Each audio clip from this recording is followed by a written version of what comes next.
They came in buses that smelled of rubber and wet coats, conscripts and reservists called up under a new word: liquidation.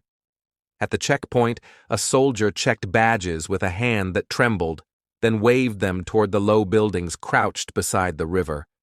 It was late April 1986. The reactor had already burned through a night and a day.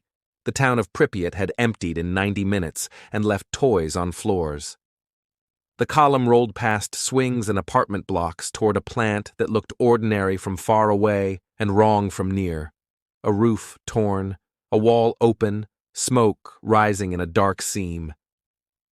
The first morning began with lectures. A major held up a dosimeter and a packet of iodine tablets and laid down numbers like law. Above this reading, you leave. Above that, you do not come back.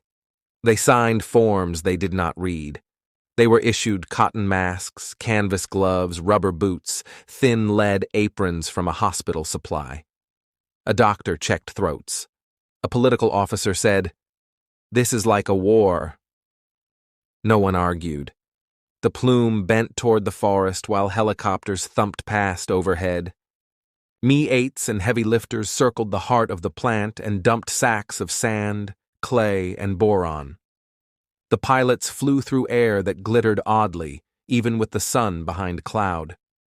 They returned with headaches and a metallic taste. Ground crews hosed the rotor hubs, wiped the cockpits, and sent the machines out again. The soldiers' first work was simple and cruel: keep people away. Farmers tried to return for a cow or a wedding album. Anglers crept along the riverbank. A father begged for a photograph from a dresser. The men stood with red flags and ordered them back. At night, they burned piles of clothing and stacked furniture for loaders. The smoke rose in skinny threads and smelled wrong. Then came the roofs. Robots sent up to Reactor 3 died in minutes. The graphite and fuel fragments around the blown vent turned the meters savage. The officers gathered the men by platoon and explained the run. Up the stair, onto the roof. Do not stop. Keep your chest to the parapet. Shovel once, twice, 3 times. Throw the piece back into the crater. If you drop the shovel, use your hands. 90 seconds, then down. Do not look toward the hole. They called them biorobots. The first 2 went up slow and came down fast, faces the color of ash. One vomited into his mask. Another handed his shovel straight to the next man because there was no time to clean it. Boots hammered the stair. Metal scraped concrete. Graphite clattered across the lip and fell. Dosimeter needles stuck high and only inched back after minutes in the stairwell. Men lit cigarettes they never touched and watched their hands shake. Then the whistle blew and they went again. In the yards below, firemen washed trucks and boots in a line. Those who had fought the first blaze were already in hospital with burns no bandage could soothe. A young private carried a black chunk in his glove for 6 steps before he could throw it. By evening, a blister rose across his palm. In May, miners came from Donetsk and Tula with calloused hands and quiet pride. They dug a tunnel under the reactor to prepare a cooling slab, hauling out earth in heat so fierce lamps flickered. Shirts stuck to their backs. Some worked in underwear to keep from fainting. Engineers argued about temperature. The miners kept shoveling. When they finished, they applauded the empty tunnel and drank strong tea. The exclusion zone spread across the map. Villages were put on lists, to be scraped, to be buried. Soldiers marched through cherry orchards and marked doors in red. They shot dogs that had come home to wait at gates. They stood afterward and could not explain their tears.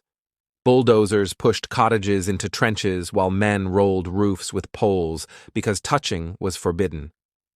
Pripyat stayed unnatural. The amusement park stood ready for a May Day it would not see. The supermarket shelves kept their jars. On a school blackboard, a child's numbers halted mid-sum.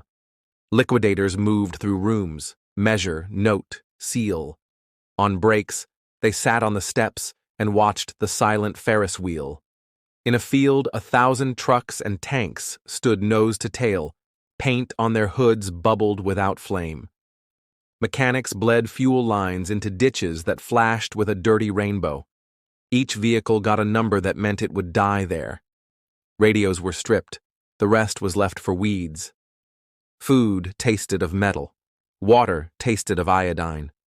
Doctors checked blood counts and thyroids and filled quiet charts. A nurse with a dark braid gave shots without meeting eyes. Some nights the barracks roared with talk. Other nights they fell silent before lights out, as if everyone had agreed to save strength. There were medals and certificates that promised apartments which never existed. There were funerals without bodies. State papers wrote about heroism and mastery over nature. The men believed in one another instead of slogans. They recited the names of the first fire crew like a prayer. They told the story of the pilot who hovered until his instruments died and still brought the machine down. Summer brought the sarcophagus. Welders climbed scaffolds as cranes swung plates into place. Bolts grew hot to the touch in minutes. Sparks died on surfaces that read high even through paint. When the final block slid in, a cheer circled the site. The wind shifted. People coughed and kept cheering. By then, some of the first wave were dead. Hospital wards kept curtains half drawn and radios low. Hands peeled. Hair fell with the comb. Gums bled at brushing. Men who had run toward fire lay under thin sheets and asked for water. Doctors spoke in numbers again. Wives held hands and were told not to kiss or touch. The men swore they had been there only minutes. The nurses said yes, but the minutes were heavy. Autumn lowered its light over the zone. Buses brought replacements who had watched the first ones age a decade in months. They saluted the same officers, took the same tablets, heard the same warnings that had become stories. Some asked why the machines had failed and people were sent instead. An officer answered without irony, because machines do not sign for orders, and because we could not wait. Beyond the zone, grandmothers boiled mushrooms they should not have picked and fed them to boys who would always be tall and thin. In Kyiv, the May Day parade went on that spring. In the newspapers, the word accident gave way to liquidation, and then to silence. Years later, the men show their children a photo. In it, they are young, in canvas and rubber, standing before a building that still looks angry in gray print. They tell the story with pauses where memory heats up: the roof, the tunnel, the dogs, the trucks in the field, the Ferris wheel that never turned. Some laugh when they say bio-robots, as if the word refuses sense. Some cannot finish a sentence when they say the firemen's names. They did not win a battle. They kept a disaster from becoming a continent's funeral. The sarcophagus has since been covered by a larger arch, steel traveling on rails to seal the wound. Under it, the core continues to argue with time. Above it, the air is quiet because men with shovels, pilots with burned faces, and miners with blackened chests stood long enough for quiet to return. There is a roll call, and it does not end. A registry lists more than 1 million who served. Soldiers, police, drivers, medics, pilots, miners, welders, engineers. Some live with scars you cannot see on a jacket. Some rest under stones with numbers instead of words, because numbers returned first and last. Ask them what they were. Many answer the same way. We were sent, we went, we did the work. Thank you for listening to Last Post History. Subscribe for more true stories from the world at war.